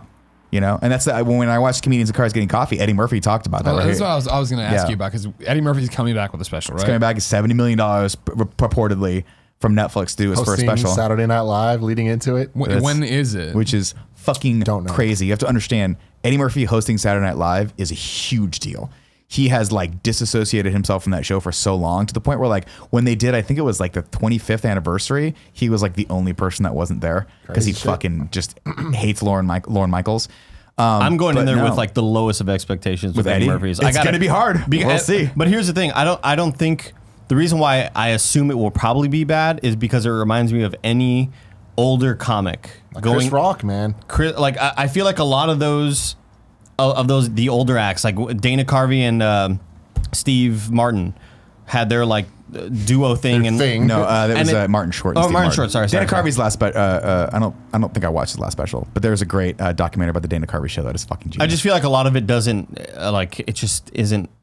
I don't know. It's hard to explain. No, not even just tone deaf. It's just like I feel like these older comics just don't have it anymore. Like, you know, it's older jokes and it's like weird kind of character humor that it's like if somebody were to make, if Jim Carrey were to make The Mask today. Mm-hmm. Like we just what the fuck is this shit? Yeah. And this is the way with Eddie. Where like I watched him on Comedians in Cars and I was like, oh, I forgot how fucking funny he is and how charismatic the guy is. But he hasn't put himself out there like that in a long time. So it's going to be hard for him. And he talks about it. He's like, I got to get back in the clubs and I am not looking forward to it because he said when he left, every single time he'd go into a club and say anything about anyone, it would get written up in the fucking New York Times. And that's really, really difficult for a comic to go in there and feel that he can be vulnerable and develop that material in front of an audience. That's the only way to do it, by the way. You can't sit in your house and write something and think, oh, cool, I got an hour special. You've got to get on the road. You got to be doing that 5-6 nights out of the week, 2 shows a night, and hacking at it. And you know, Dave Chappelle does do that. And with all that work, this is what we got, which is what I would consider, a flawed special. It's not perfect, but I don't know. Like Eddie will be interesting because is he going to come back? Like last time he did a special, it's wildly held as the most see. inappropriate fucking thing anyone's ever done. I feel like Eddie has grown so much in so many different directions. I don't use grown necessarily as a good thing, just like he has changed in so many different ways. We'll see what this is. Is it going to be his more old school type comedy, or is it going to be kind of a meta look at how he's changed, how the industry's changed, and all that? Some sort of retrospective. It could be interesting. I would love that. I would love for him to get real about what his life was like back then and how he's changed and why he hasn't done comedy in so long. What I don't want is I don't want him to do an Ellen DeGeneres special where it's clearly written by someone else. She didn't rehearse it that much, and it just is like there's nothing there for me. I loved her special. I couldn't get through it. I thought she nailed it. I love Ellen to death. I think she's a national treasure, and I was just like, this is. Okay. I thought that was one of the better specials to come out in the last year. Really? I don't know. I'll say couldn't get into it. I will, Greg. I'll say my favorite joke from the Dave Chappelle special. Sure. Was him talking about gun issues in America, and we need to find a way. We need to fix this issue. There's too much gun violence, and us as Black Americans need to go out and register to buy a weapon. Because, like, you think he's gonna say and vote these people out, buy a weapon, because if every Black person in America has a gun, this shit will be banned immediately. And I thought that line was like so fucking brilliant. Again, dude. that's a brilliant take, and he has a couple takes on like the Jesse Smollett stuff that I thought was actually really funny. Yeah, that was actually pretty good. Yeah, because and that's the thing. Dave's at his best when he's sort of like letting you in on the what's like letting you be in the know, where he's letting you in on like the joke that you just don't think of. But yeah, I mean, I'll agree. Again, you said you had your criticisms, and I went in sort of thinking like, okay, this is going to be intense, and there was some of it that really was disappointing. But overall, I thought it was a solid special. I went in only hearing all the like criticism of it, so I was like, oh shit, this is going to be rough, because I already had my problems with some of his other ones, and I started watching them like, this is not that bad. Like a lot of these jokes are funny. Some of them I heard a million times. Like I still expect better of you, but like. I just feel like it's so hit or miss, where it's like there'll be a moment of the gun joke, which I've never heard that before, and that's great. And then there'll be moments where it's just like the Chinese person in the Black person's body. It's just like, what are you doing, man? Yeah. Eddie Murphy hosting SNL December 21st. No date I can find for his Netflix thing, but I would imagine you're timing it around that, obviously. That'd be a wild. I would think so. Also worth pointing out, too, in this New York Times piece here, it's talking about he did bury the hatchet just in time to make a short sentimental appearance on the SNL 40th anniversary special in 2015. Okay. My apologies. So, but it's still huge that he's coming back to host. He's never done that. I do remember that appearance, actually. Because he's been invited back a lot. Where were you about to 20 host. minutes ago on the podcast? I don't know. Sorry, I forgot about that. But I remember it. Like you forget. Too late. It didn't help. You didn't give me a chance to mention it. I've given you guys all the runway you wanted for this podcast. I remembered that. I tried to mention it. You forget though how big of a deal Eddie Murphy used to be. Like he's still a relatively big deal as far as But like he everyone owned. knows in him. the 80s, he owned. I mean, he's like credited for like saving SNL. Yeah. He was fucking Michael Jordan, dude. Like, not fucking Mike. He wasn't fucking him. Hey, if he did, it's cool. But he was basically Michael Jordan back then. Like, he was a giant name that was on an astronomical level of celebrity. So big. Yeah. And it all just kind of, I mean, I guess he continued into Nutty Professor, so I can't say it really came crashing down. No, I mean, I think that was super popular. I think the Twilight of his career has been amazing. Like, I think all those series that he's done that are more kid oriented have just, they've been Dr. great. Doolittle. I watched the Dr. Doolittles. I watched the Clumps. I watched all those. Did you know? Yeah, I did. Yeah. I watched them all. I mean, I love Eddie Murphy, so I was like, I'll go with you on this ride of Boomerang and all these other movies that followed Boomerang. Actually, Boomerang, that's a poor example. That's a great. I'm thinking of the one Metro, where he was like, I want to be a cop. And I'm like, oh, you can't be a cop. What was the one with where he had the braces? Oh, Goldfinger? Goldfinger, yeah. Bowfinger. I loved Bowfinger. So I love that movie. But like the thing about Eddie that I think is going to be hard is for him to come back is that I don't think he realizes how important it is to let go of that perception of yourself as being a AAA star. We don't have that anymore. AAA stars can appear on TV, in YouTube videos. They can go to clubs. They can be on Twitter. They can have their own YouTube channel. They can do all these things. And I think he's just not there yet. And that's my big question is he going to be able to adapt to coming back to not only being a household name, but someone who is synonymous through all these platforms? Yeah. I don't know. I doubt it. The big problem is with these celebrities is it hits a point where their stand-up isn't comedy. It's just the celebrity talking on stage. Like Kevin Hart at this point is not comedy anymore. It's just, I'm Kevin Hart. I'm just going to talk for an hour. Yeah. You know what I mean? And that was my criticism Eddie, with Ellen's too, where she was like, I'm just going to talk about being Ellen. I was like, that's cool for the first 20 minutes. I thought she nailed that, whereas like some of the Kevin Hart stuff, it's like, all right, like you just... Bring out The Rock. It doesn't, it feels very much like at any moment The Rock could come out and like, it's like more of like a hype moment than a, tuned comedy special. Luckily, he's okay. He got into a really bad car. Oh, I heard about that. Yeah. On Mulholland Oh, really? Drive, I didn't yeah. hear about that at all. He had like major back injuries in a car When did wreck. this happen? Like Saturday or Sunday. But his wife came out and said, no, he's going to be completely fine. Was he? I didn't read the article, but he like bounced from the scene, right? Was he drunk? I don't know. I don't think so. Another car hit them and bounced. But I think he left the scene. He fled the scene, didn't he? That's what someone was telling me. I don't think he could. He was like so I think fucked he up was that he fucked was up? just Okay. yeah. Good. I'm Looking glad. at- She phrased it I like just didn't know if it was like a substance Reading thing. from CNN here, updated this. Actor, comedian Kevin Hart and 2 others were involved in a car crash in Calabasas, California, early Sunday, according to California Highway Patrol. Hart and the driver, Jared Black, sustained major back injuries and were transported to nearby hospitals for treatment, the report states. Black was driving Hart's 1970 Plymouth Barracuda, according to the report, when he lost control of the vehicle and went off the road and rolled down an embankment. 2 of the 3 occupants were trapped inside the vehicle. Hart left the scene to his nearby residence to get medical attention, the report states. Patrol officers determined that Black was not under the influence of alcohol at the time of the collision. The 3rd occupant did not suffer any substantial injuries. CNS contact representatives. Hart's wife, Iniko Parrish, told TMZ in a video interview on Monday that her husband was going to be just fine. Hart bought the Plymouth back in July as a 40th birthday gift to himself. That's gorgeous. Unique Oh, New it's too York. bad. That is a gorgeous Barracuda. I'm sure he can afford another one when the time comes. No, I know. In an Instagram post Saturday, he wrote that he was happy to not be traveling over the holiday weekend. Oh, it's him jumping into a pool. God, his house is Well, I'm happy amazing. we'll see more. I'm glad he's okay. We'll see more of him in Fast and Furious. Don't spoil it. I don't know. I don't know. If they didn't see the movie, they don't know he's even in it, you know? No, they know by now. They know by now. They know. Let them know. They watched our review. Do you know, Andy? Do you know? Who our sponsors are? Exactly. Let's find out. Crushed it. This episode of the Kind of Funny podcast is brought to you by Upstart. As most of us have found out the hard way, getting into debt is easy and getting out is hard, especially if your FICO score isn't great. Thankfully, now there's Upstart.com, the revolutionary lending platform that knows you're more than just your credit score and offers smarter interest rates to help you pay off high interest credit card debt. You know my story well. Moved to San Francisco, had to take out a loan, and I did not have a good interest rate. This Upstart would have been a lot of help for me because Upstart goes beyond the traditional FICO score when assessing your credit worthiness. They actually reward you based on your education and job history in the form of a smarter interest rate. Upstart believes you're more than just your credit score. They believe in you, and they understand that. They make it fast, simple, and easy to check your rate in just a few minutes without affecting your credit score. And the best part, once the loan is approved, most people get their funds the very next business day. Over 200,000 people have used Upstart to pay off credit cards, student loans, fund their weddings, or make large purchases. Free yourself from the burden of high-interest credit card debt by consolidating everything into one monthly payment with Upstart. See why Upstart is ranked #1 in their category with over 300 businesses on Trustpilot, and hurry to upstart.com/kindafunny to find out how low your Upstart rate is.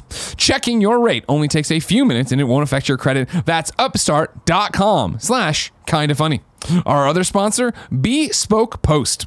With their box of awesome, Bespoke Post sends you the best stuff every month. They test everything in the box of awesome themselves, from style to grooming goods to barware, cooking tools, and outdoor gear. Every product gets put through the ringer before it gets put inside the monthly box of awesome.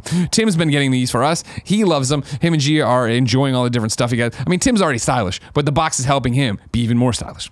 To get started, take the quiz at boxofawesome.com. Your answers will help pick the right box of awesome for you. They release new boxes every month across a ton of different categories. It's free to sign up, and you can skip a month or cancel anytime. Each box costs only $45, but has only $70 worth of gear inside. To get 20% off your first monthly box when you sign up, go to boxofawesome.com and enter the code KINDA at checkout. That's boxofawesome.com, code KINDA for 20% off your first box. One of my favorite things is that sometimes you go, our sponsors, okay, we're back, and people try to figure out if you moved. Oh, really? But yeah, I haven't seen that. Comments, people are like, he almost didn't move. It's almost perfect. Next week for sure. I will not remember. But 1 week I will do that. I will not move on purpose, all right? Tim, what do you want to talk about? Another thing that happened to us when we were in Toronto. Me and Andy, we're walking, and we saw some kids with backpacks.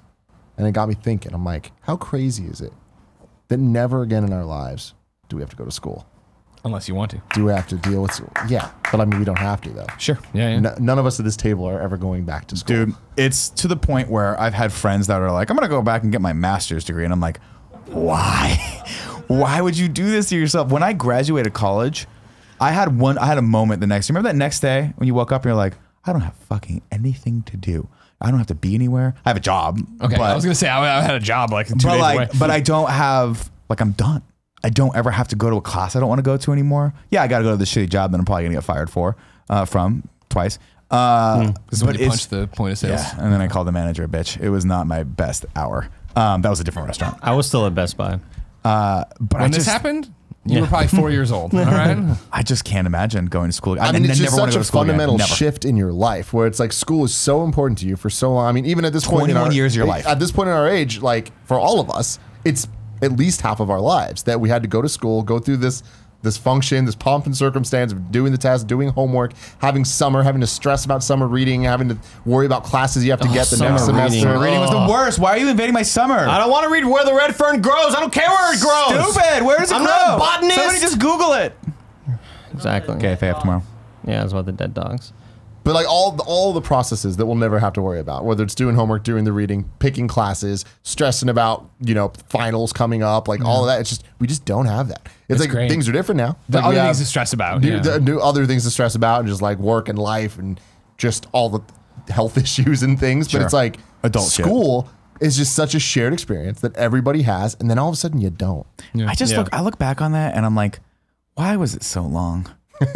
It was so long. It was so long. 4 years of college? Why? I'll never forget my friend's mom getting really pissed off at me when we were in their car.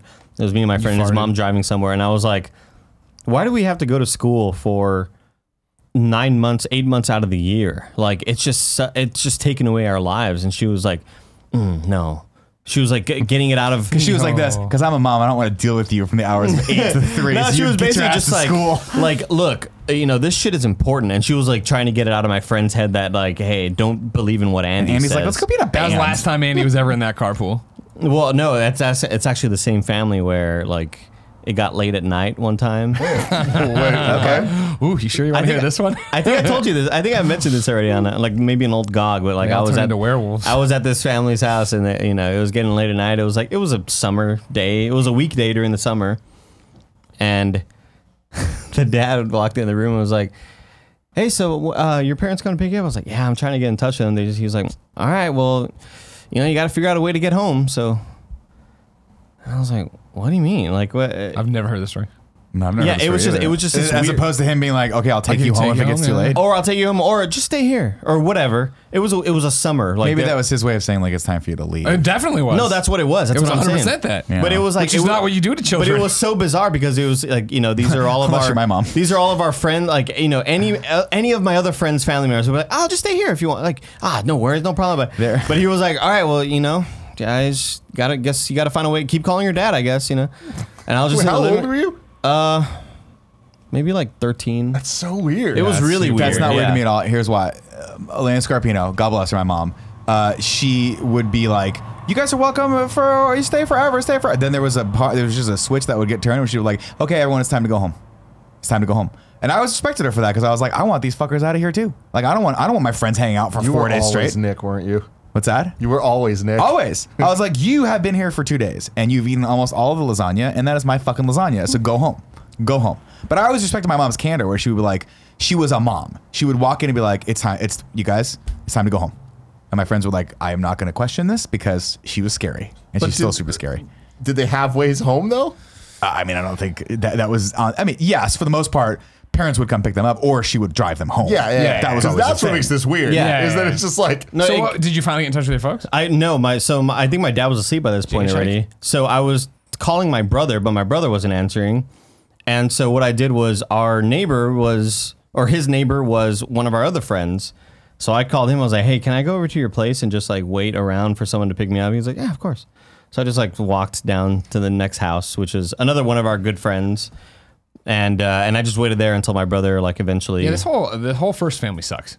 It was I don't like the mom in the car trying to get the bad ideas out of her kid's head. It was weird. It was definitely like a weirder thing where that showed me that I was like, oh, we're not as close as I thought we were. Like, you know, anybody else's family members would like treat me a certain way or whatever. Sure. And they're always cool. Andy. We're like family. Like, You're like Kramer. You're everybody's Kramer, you know? yeah, I guess if everybody was like, if anybody goes to my house, like my parents are like, just stay. Oh, yeah, my whatever, parents no were the exact same problem, way. you know. Yeah. So it was like that. I was like, oh, As long as you didn't fuck up the lawn, there's no problem. Only rules. Number one crane operator Greg Miller, big problem if you fuck up the lawn. Oh my God, we always played on the side of the house. We always played football, or we played like home run derby, where if you could hit it across the street, we'd throw like a wiffle ball and like a plastic bat, and or a tennis ball. We'd also do tennis balls. And the fucking lawn was just getting ruined nonstop. But we were in like there wasn't a whole lot of space between one house and the other. Yeah. So a lot of times you would just hit it off the next house, like brick or whatever. Yeah. And we had like first base and second base and third base. Yeah. Anyway, back to school. When I graduated, my first thought was like, I have 6 months until my student loans start. I'm gonna chill out for the next 6 months. I'm not gonna save anything because, like, the government lets you know, like, hey, you have a 6 month grace period until the first payment starts to come in, and it was always in the back of my mind. It was like knowing that you had an essay due or something. How horrible you know? that must feel. That's terrible. That's scary. I'll never forget when I was at IGN my first couple of years. IGN when they got bought by Fox had a program where they would pay for like education stuff. So I was like, oh, cool. And I found this this course for After Effects, which is one of the reasons why I kind of got good at it. Was because I was like, I'd been good at it up to that point, but I'm like, oh, this will be something I can take that'll force me to kind of sharpen the tool a little bit and sharpen my skills with it. And I'll never forget, I went in and it was one of the first classes I ever took where I was like, I don't have to be here. I'm choosing to be here. I'm not paying for this. And I'm enjoying the shit out of this class. And I was like the best. I was like Hermione. Yeah, that's not school at that point. At that point, that's just like, no, it was just learning. fun. I was like, oh, I'm coming here. Missed. But it was eye opening because I'm like, this is not how it always has been historically. It's usually been, oh, I have to take this stupid math class. Oh, I have to take this stupid like film history class. Like I want classes that really speak to me. But at the college, and this is granted, I went to a college that I probably should have transferred out of and gone to a more technical based college. But I'm like, I just don't understand why. Out of the 4 years of college, maybe 10% is stuff that spoke to me. And the other 90% is just shit I had to do. That just seems broken. Ross Gates writes into patreon.com/kindafunny and says, is college really worth it? I'm considering going to grad school after I finish my senior year at university. I majored in creative writing. Is it worth the time and money to continue my education? I would say for creative writing, probably not. I think if you're going to go to grad school and get an MBA, or you're going to go to a school to get like a PhD or be able to teach, maybe. If you're going to do continued education because you want to be a doctor, that's probably something that's going to pay back. Although I've seen a couple articles pop up saying like doctors are having a hard go of it now too, just as far as like paying back student loans. Sure. But for me, like my brother went and got his MFA. Because he wanted to get better at his craft and he wanted to study with specific people that made him better and are still his mentors to this day. That makes sense. If you're just going to get your master's because you can't think of something better to do, don't waste the money. Yeah, that was my thing. I never at all considered grad school for journalism. I mean, granted, I knew I wanted to write about games or whatever, and I figured I could do it with just a regular bachelor's degree in journalism. But even I don't know. For me, I feel like the grad school stuff was always people coming back to Mizzou. Like they went off, they did work for a while, and then eventually found a reason that they wanted to come back and be a TA and teach and be part of the journalism program again while getting their master's or whatever. But it seems like such an academic thing. If you want creative writing for academics, maybe. But I don't even know. There just has to be an end goal. Like I totally agree with what you're saying, Nick. That's where it's like, don't do it to do it. I'm going to do this because it's going to get me this thing that I'm already on the path for. Yeah. And I'm going to do anything I have to do to get to that destination. Because I have some friends who did that. Gia's a perfect example. Totally bettered her life. Yeah. Like turned her life from doing stuff that she doesn't want to do, that's paychecks, to doing what she loves for much bigger paychecks. Yeah. But then I have other friends who are, one of my best friends is just going to grad school now. And I'm like, but why? And he's just like, oh, I don't know. Just, I'm not really happy at work. It's like, okay. That's not the way to do it. And You're just getting yourself into more debt. Yeah, totally. I'm just like, you're going to fuck yourself. I had a friend of mine that, because I graduated from a film theory program, so we had absolutely zero applicable skills in the real world and no network whatsoever because our school wasn't great at that. But I had a friend of mine that just stayed. We all graduated. Some of my friends split off, went to LA and found odd jobs here and there. Then I had one friend that just stayed in academia all the way up till her PhD for like film archival. And I'm like, that's really cool. But if you always want to be like, if you have a love of like, oh my God, I found this old 35mm print of like Citizen Kane, it's the last one in existence, we have to make sure this is preserved in the Library of Congress perfectly. I get that. But all my other friends were like, we have a theory that she's just scared to go into the real world and work in film. So you find a reason to stay in academia forever, and then eventually you go, well, I got to get my PhD so I can go teach. And then you are sometimes feeding into the old adage like those who can't teach, because you look at these people and like the professors that I admired the most were the ones that were working, and they were like donating their time or substituting some of their time over as like a professor, adjunct professor at like USC or something like that. But they were like screenwriters who actually worked. Those are the ones that I wanted to learn from. It was always the people that I was like, it's like if you're studying fighting and you're studying from someone who's never been in a tournament before, you're like, I don't know, man. Like, I don't know if you necessarily have the proper perspective on this that's going to help me be the fighter that I want to be. It's like Finnegan's editing teacher in college was Kyle from Workaholics. Yeah, that's awesome. From that group. And it's like he was doing that while teaching Finnegan's class, and it's just like he deeply gives a shit That's about a guy editing, who gets it, who knows the game and knows how to teach you how to make the moves to get to a place that maybe you have Workaholics on TV one day too. As opposed to me, Professor Al teaching me Final Cut when everyone had moved on to Premiere. And it's like, guys, well, what are we doing at least you here? got Final Cut. I got like Media 100, where it would crash the computer every time you booted it up. It was the worst. Yeah, I think I think college is worth it if you, again, like Tim made a great point, knowing what the end goal is.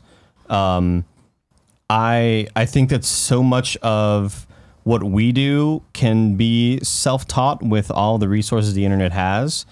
I think if I were to have stayed at home and just tried to learn 3D art through like a digital tutors or a website like that, I feel like I probably could have taught myself, because at the end of the day, if your portfolio is good enough, people are going to want to hire you. Yeah.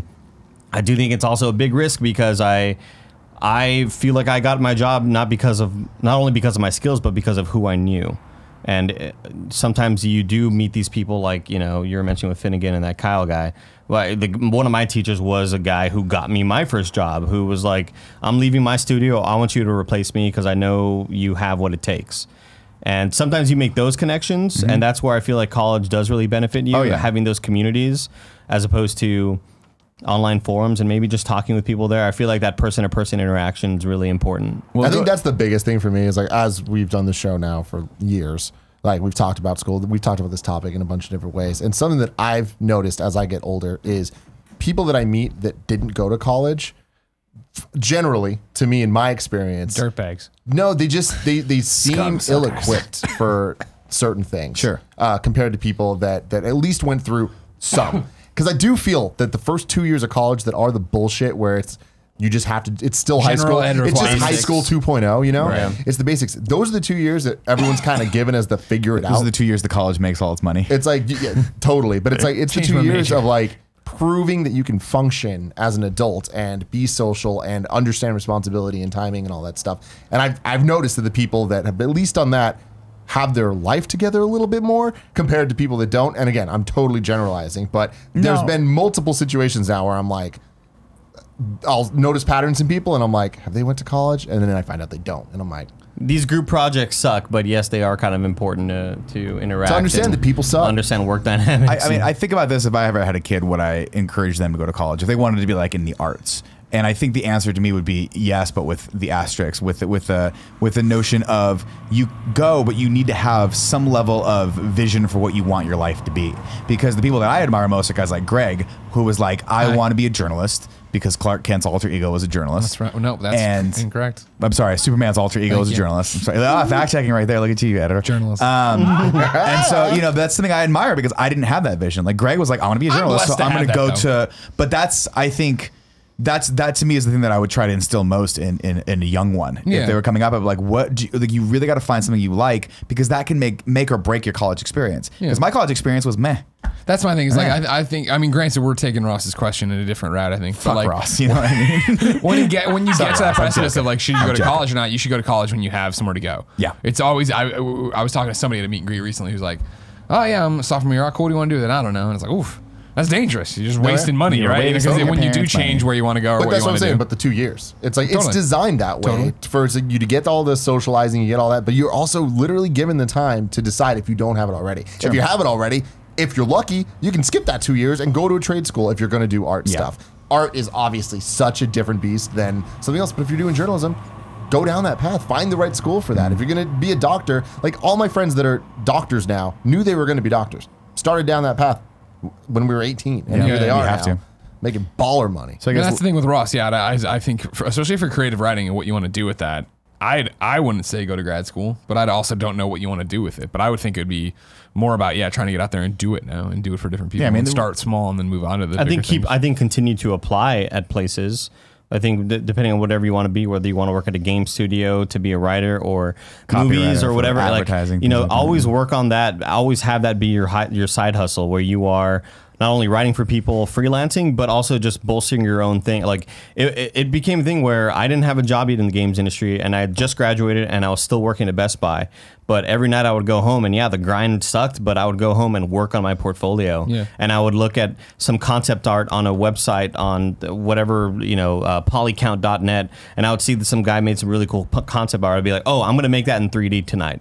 Cool, Let me that's challenge awesome. myself and let me get the textures right and everything, and that would be a new piece that I would add toward my portfolio that would in the future get me a job. I used to TiVo commercials that had cool motion graphics and go back and replay them, and then I would Google tutorials to see if I could figure out how to do them. Video and Copilot, man. Video Copilot, Deconstructing. CreativeCow.net was another one. But I mean, this is way back in the day before YouTube even existed, and I would be so disappointed because I was like hardcore team After Effects. And there was always a moment where I'd have the realization that that's 3D. I'm like, fuck, I can't do it. That's a layer deeper. Damn it, Yeah. it's too much. How does it make you feel, Nick, that Creative Cow still exists? I go to it sometimes. And hasn't updated their website since the UI? 2001. Yeah, it's still Do you know horrible. this website, Creative No. Cow? I mean, it's just like, if you do any type of this shit, like, just creative.com. anytime you have a Yeah, problem in creativecloud.net, any I wanna say editing it. software, you Google, like, how to fix, like, why is this crashing? And Creative Cow's going to come up. Yeah, that's It the looks cow. pretty new. Oh, they updated it finally. Well, there you go. There's like 15 pop-ups. Oh, that's what the old one looks go to like. the Kevin forums, brought Kev. the old one.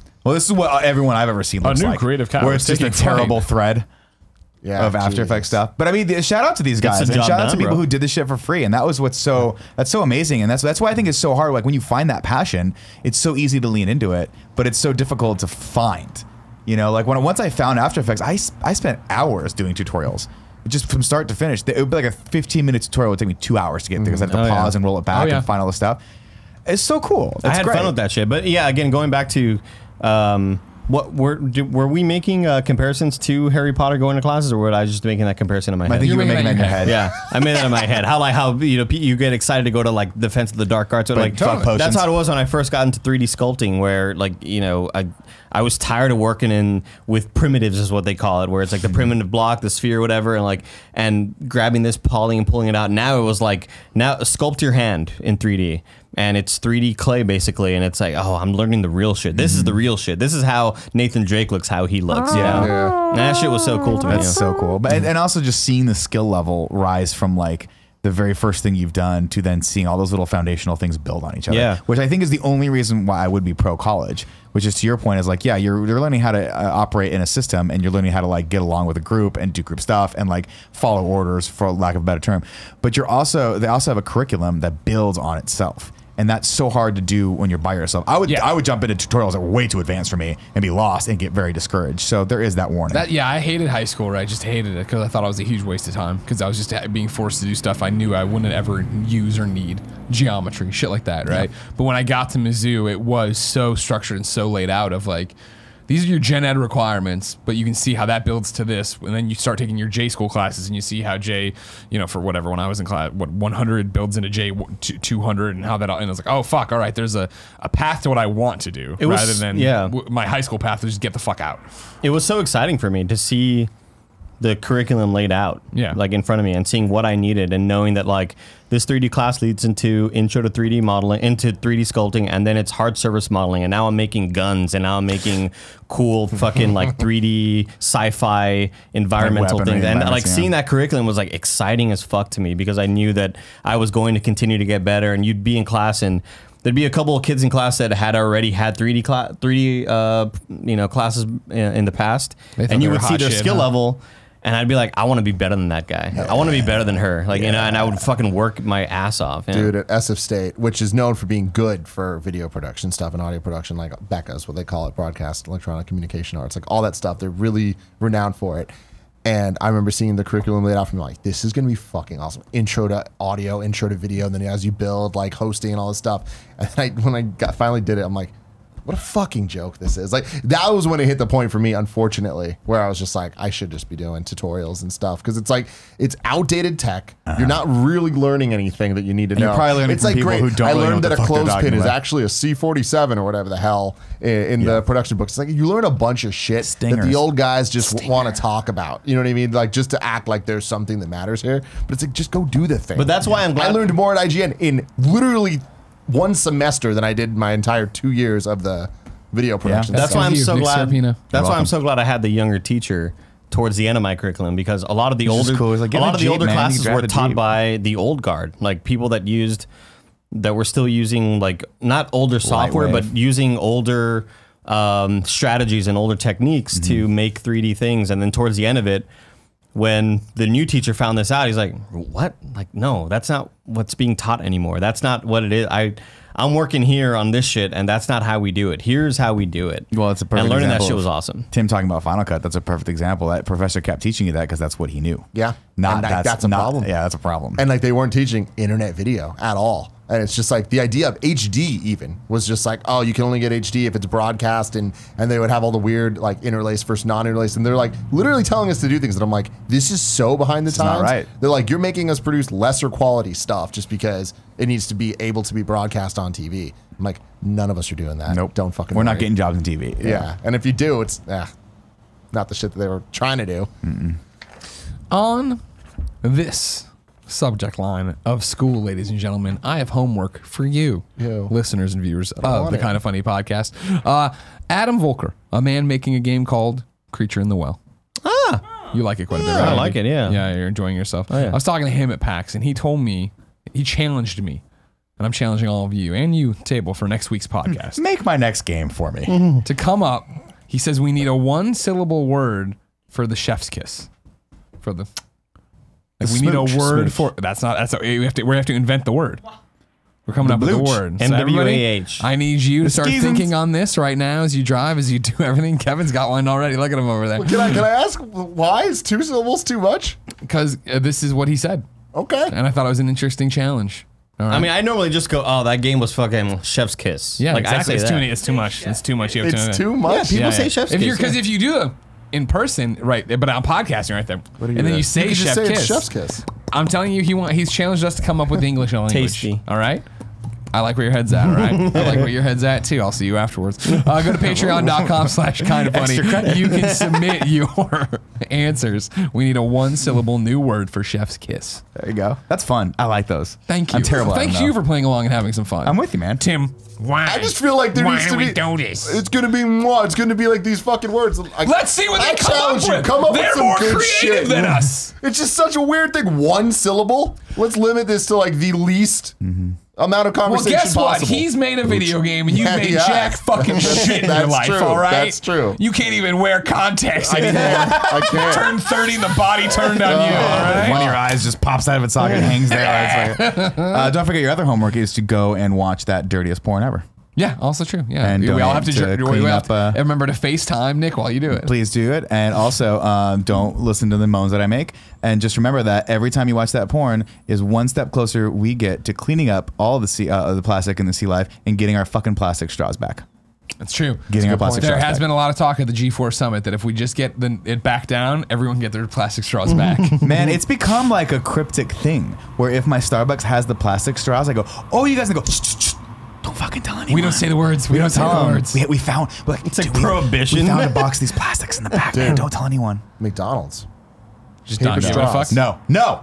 No. Yeah. McDonald's has paper straws, and they don't even give you them. No, you have to ask You for need them. to ask. They'll give you your fucking cup with the fountain thing and not give you a straw. How are you supposed, what am I Andy. supposed to suck it out like it's a little anus? Oh my god! Ladies and gentlemen, that's been the Kind of Funny podcast. Remember, if you want to support us because YouTube sucks, what I'm you passionate can go to patreon.com/kindoffunny. Get the pre and post show, get the show ad free, get it early. However, if you have no bucks to toss our way, no big deal. It goes live on Friday, youtube.com/kindoffunny, and podcast services chock full of ads, no pre or post show. Sometimes we delete half of what Andy says just to make you, go, whoa, man. That's What he said Whoa, this week. man. Wow, weird. I love him. Did Andy even go to college? Until next time, it's been our pleasure to serve you. Let's do a post show.